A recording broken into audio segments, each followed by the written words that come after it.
come Friday morning, it just got even crazier. Saturday morning, it got even crazier because of everybody in the US joining the I was going to say Good Friday, Black Friday, and then all weekend, and then today. It's just been extraordinary. What about you? Have you been overwhelmed with what's been coming at you?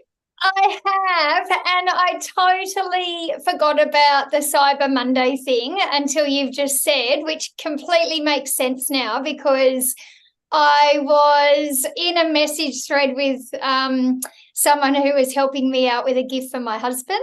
And so I bought it because he's like, this is a really good price, get it, and then the next day he's like, oh, the price is even better, get it now because of the whole US thing, Damn it.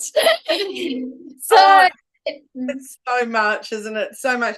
So really, it's a very exciting time from now for the next few weeks for all businesses, not just product-based, but obviously service-based. I did for my special deal, I did a 90-minute one-on-one session, but when you buy it over the 4 days, then you get one extra one free.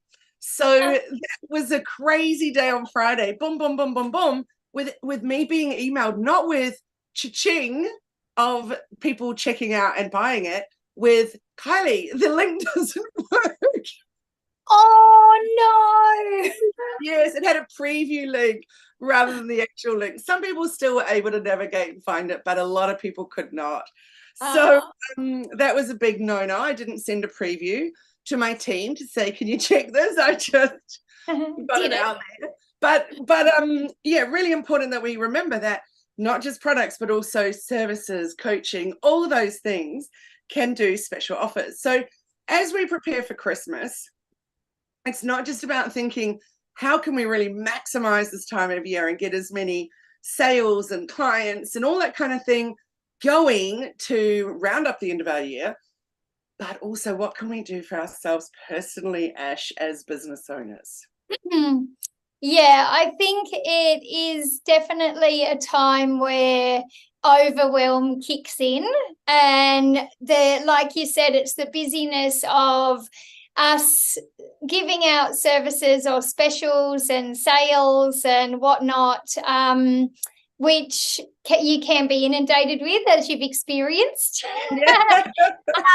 But yeah, really, really important that this time of year, I think it's super important just to tap into what we experience in the heightened sensation outside and the expectations of what we think we should be doing, as opposed to when Christmas actually comes.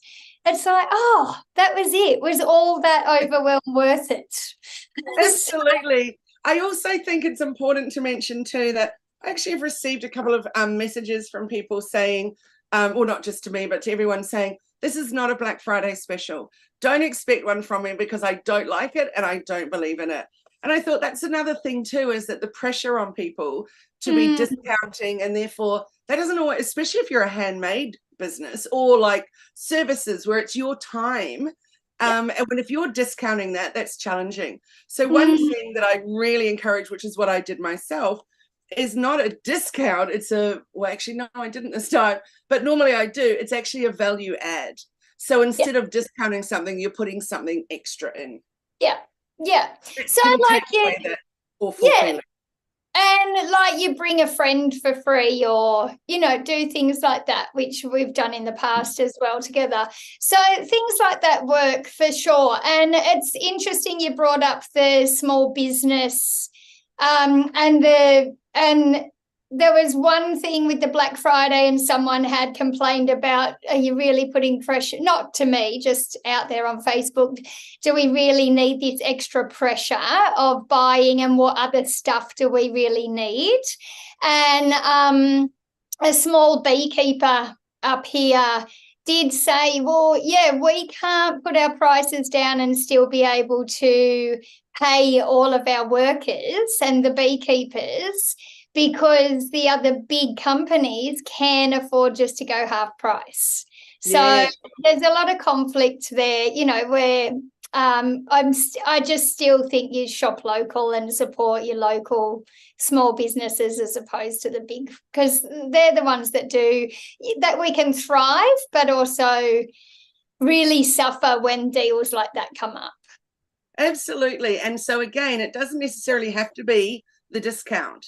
It can be something special. So for example, come in store, and if you buy over these 4 days, we'll give you a lovely bag to go with it, or, you know, whatever, you know what I mean, like the cloth shopping bag or something. Yeah. So the value add rather than the discount, which can be very challenging. Yeah, half. I've even seen some up to 70%, which is just, you've got to wonder what kind of margins they're working with then, if that's even possible to do, my word, and sustain it. Yeah. I've seen businesses that were still offering new deals even throughout the day today. Yeah, right. The people that are bought on Friday, they're all messaging going, oh, I mean, I'm in different Facebook groups and stuff, and they're going, oh, I'm going to have to shop again today then. What did I miss out on? I was like, you don't have to. Yeah. So how about so once we've got through all of this time, in the next couple of weeks or few weeks, which is just a bit of a frenzy, why do you think that it's so important that like you just said before, we get to Christmas Day and we're like, oh, so how can we make sure that we're actually going to be able to stop, and why do you think that's so important, Ash? I think it's so important just to recenter so that you don't lose puff. Okay, I think we can go. I think we can just go gung-ho, overwhelmed. We're either run off our feet trying to do business, kids, you know, the outside world, and then we fall apart. So in order to avoid the falling apart, I highly recommend just, you know, even on a toilet break, just allow yourself just that extra 2 or 3 minutes to do some breath work, or to recenter, or just to call a friend and tell them that you're grateful for them, anything that lifts you up again. So if it recenters you and your breathing, then you'll feel energized and inspired to go on with the rest of your day. If you're making a phone call and anything around gratitude, overwhelm, fear, and anger cannot exist in the same space as what gratitude lives in. So that's really, really important. Any overwhelm, go to gratitude, and it goes. So it just recenters, realigns you, and then you can move on. So I do suggest little bursts in your day, because you have to go to the toilet, right? Or you might get up and make a cup of tea, or just there are little times where we can use just a few moments to regroup, a stretch, even stretching your body, you know, like Halo has a ball out there, as you know, and a fit ball. And I just lie back, have a little stretch, and it just feels like you've opened up, you've reset, and then you're like, okay, some blood went to the head, I'm ready to go. So I know people that jump in ice baths just for 3 minutes, and they're good. In the middle of the day, there you go. The day. So breathing, exercising, stretch, gratitude, they're all little things that you can do that make a difference to your day. I love that so much. I really do. I used to have my office in a different place, or in our garage, when I was running a different business. And I used to have to get up regularly and do bits, you know, it was e-commerce. So checking orders, that I had a team in there working, little busy bees, getting stuff ready, and they'd ask questions or whatever. And what I used to do is that every time I'd go back to my chair, I had to do 10 squats before I was allowed to sit down. That was nice. I thought it was so good. So clearly I should be incorporating that into my office here. Yeah, that's a great idea. So I know my husband, sometimes I'll be like, what's that huffy puffy noise? And he's down there doing some push-ups. Oh, good on him. That's great. So it's about finding little things to help you through the day that changes your headspace. I might start some Facebook Live, shall I? And just like randomly go, okay, guys, this is the group we're doing. I think that's so wonderful. 30 I'm sure seconds. I told you about that amazing woman who does the 2-minute moves, and she does them live on Instagram, and they're so good. I found her or met her at Social Media Marketing World because she got up and did 2-minute moves at the whole conference. It was just incredible. Yeah, it's really possible. It was like put your leg up on your chair and bend, and it wasn't about having to go and find a great space. It was just you're in your office, let's move. Yeah. So good. Yeah, movement is essential. The movement creates energy, and your energy creates emotion. So if we are stagnant a lot of the time, we go further and further in ourselves, which is where the overwhelm forms, and then we feel stuck in this space because we haven't created this space. Yes, I love that, especially with people sitting at that computer. It's very much that positioning, isn't it? Yeah. And yeah, we get smaller and smaller and stiffer, and then we're restricted in what we feel we can do. Whereas, like you said, you can actually just have a little stretch with your leg up and fold forward. Whereas by the time you've restricted yourself in body and mind and thinking, I can't even take a break because I've got to get this done, your rules go out the window. Because like Camo, my husband, for example, will say, oh, but you can have a lunch break, like that's our ongoing thing. And he's like, no. And then when he finally does go for a surf, he takes like half a day for a surf because he just thinks that he's broken his lunch rules. Yeah.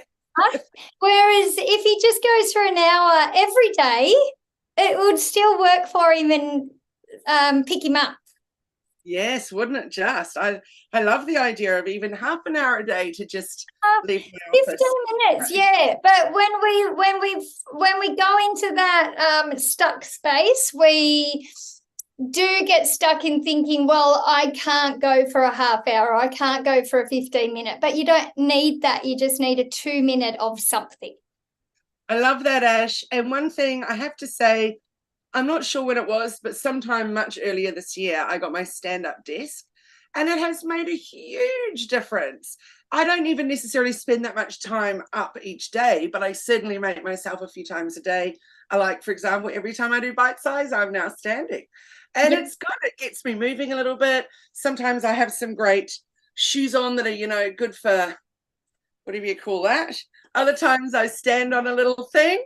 And sometimes I'm just barefoot and having a little wriggle around. Yeah. So I find that just really good, just to get that change. And like you said, when everything's stagnant, that's also not going to be helping your brain either. Totally. And you've just given me, I'm always barefoot. So, like I'll often just nip out, woolies, anywhere, I'll go barefoot. So Byron, Ash. Cameron went through Spain barefoot. And he got so many looks. I think we're just barefoot people.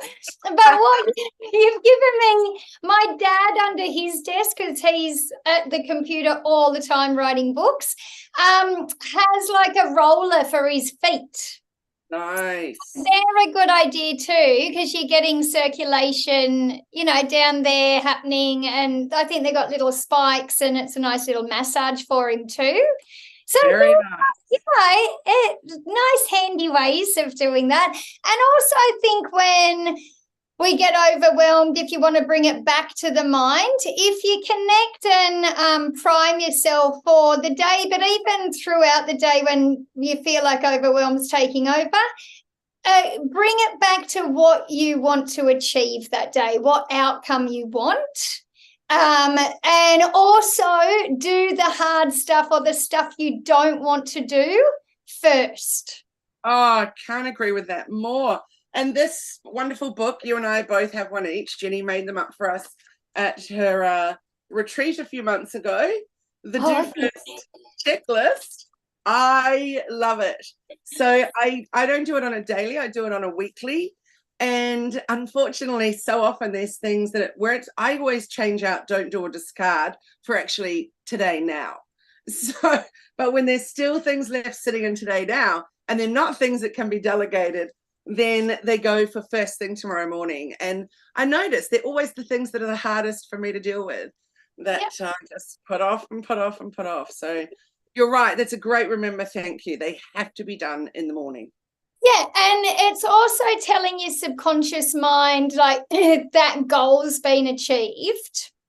And it was the hardest goal, or the one thing that was like more challenging to overcome.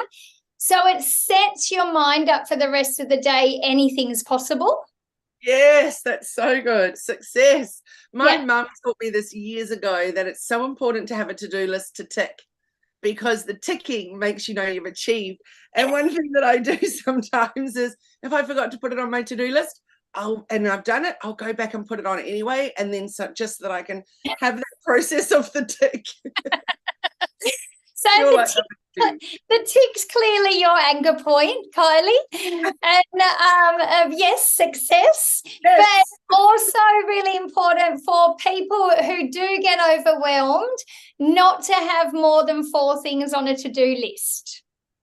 Why is that, Ash? So because your subconscious mind can take about 3 or 4 things in memory. So even if I was doing a session with you and I said, what do you not like to feel every day in business? And you might go overwhelmed, letting people down, getting told no, or fear of failure, right? Like you sprouted those out really fast. But underneath that, it's harder to get more than 4 out, because they're the deeper feelings you don't really want to go to. And so it's the same with your to-do list and something more practical. Your mind can go, yeah, I can get 3 or 4 things done. Whereas if you've got 10, even if you ticked off 1, 2, and 3, but you had 7 left, you wouldn't feel as accomplished that day. Then just say you had 4, but you got your 3 things done and there was only 1 left, you'd be like, oh, I got 3 out of 4 done. So it's much more. I love it. So I'm from next week then, this one is going to only have 3 or 4 per segment, because my big giant task list is actually in my calendar. And there could be 20 or 30 in there at any one time. But if the other one is my daily, then that's more manageable.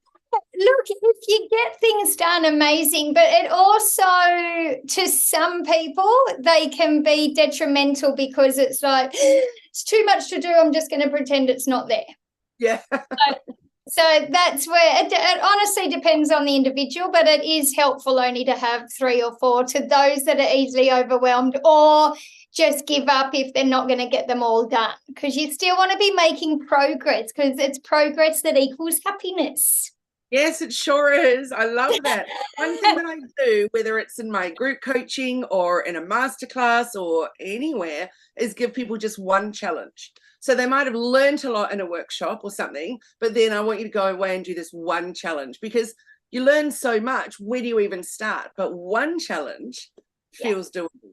Yes, absolutely. Absolutely. They're good. And it makes them also realise how much they've learned, and then what they're learning in that challenge.